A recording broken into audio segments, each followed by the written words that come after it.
IPL 18వ season Chennai super kings కు ఏమాత్రం కలిసి రాలేదు. సీనియర్లు, యువ ఆటగాళ్లు కూర్పుతో బరిలోకి దిగినప్పటికీ అనుకున్న ఫలితాలు రాబట్టడంలో ఫెయిల్ అయింది. పలువురు ఆటగాళ్లు గాయాలతో దూరమవడం కూడా ఎఫెక్ట్ చూపించింది. ఫలితంగా ఈ సీజన్లో పాయింట్ల పట్టికలో అట్టడుగు స్థానానికే పరిమితం అవ్వాల్సి వస్తోంది. ధోని మ్యాజిక్ కూడా ఈసారి పెద్దగా పనిచేయలేదు. కానీ వరుస వైఫల్యాలతో సతమతమైనప్పటికీ చెన్నై సూపర్ కింగ్స్ కు కొన్ని పాజిటివ్స్ కూడా ఉన్నాయి. ఈ సీజన్లో ఇప్పటికే ఐపీఎల్ నుంచి ఎలిమినేట్ అయిపోయిన సీఎస్కే వచ్చే ఏడాది కోసం తన టీంను సెట్ చేసుకునే పనిలో ఉంది. నిన్న మొన్నటి వరకు సీఎస్కేను అందరూ డాడీస్ ఆర్మీ అని పిలిచేవాళ్లు. కానీ ఈ సీజన్లో అంతా మారిపోయింది. కెప్టెన్ గా ఎంఎస్ ధోని వచ్చిన తర్వాత వచ్చే 2-3 ఏళ్లకు టీంను తయారు చేయడం మొదలుపెట్టారు. ఓపెనర్లుగా ఆయుష్ మాత్రే, షేక్ రషీద్ లాంటి వాళ్లకు అవకాశాలు ఇచ్చిన Dhoni Dewald Brevis middle order finisher role కి రెడీ చేస్తున్నాడు.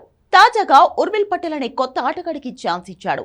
సైద్ ముస్తక్ అలీ టోర్నీలో 28 బంతుల్లో సెంచరీ కొట్టి అందరినీ ఆశ్చర్యపరిచిన ఉర్విల్ కోల్కతాపై తొలి మ్యాచ్ ఆడి అద్దరగొట్టాడు.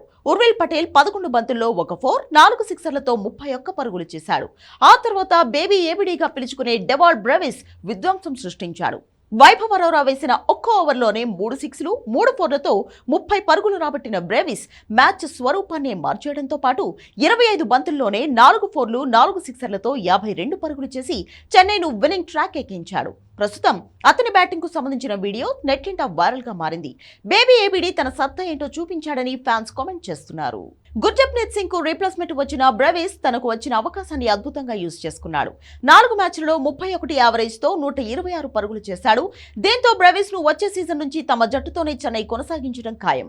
ఇంకా వీళ్లు కాకుండా అంచల్ కాంబోస్, పతిరాణా, నూర్ అహ్మద్ లాంటి కుర్రాళ్లతో కలకళ్లాడిపోతున్న చెన్నై వచ్చే ఏడాదికి చాలా స్ట్రాంగ్ కంబ్యాక్ ఇచ్చేందుకు ప్లాన్ చేస్తుంది.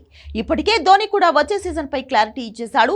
తాము వేలంలో తీసుకున్న యంగ్స్టర్స్ ను మరో 10 ఏళ్లు జట్టుకు అద్భుతంగా ఉపయోగపడే ప్లేయర్స్ గా తయారు చేస్తామని కూడా చెప్పాడు. దీంతో యువ ఆటగాళ్లతో చెన్నై 2.0 లోడింగ్ అవుతుందంటూ ఫ్యాన్స్ కామెంట్ చేస్తున్నారు.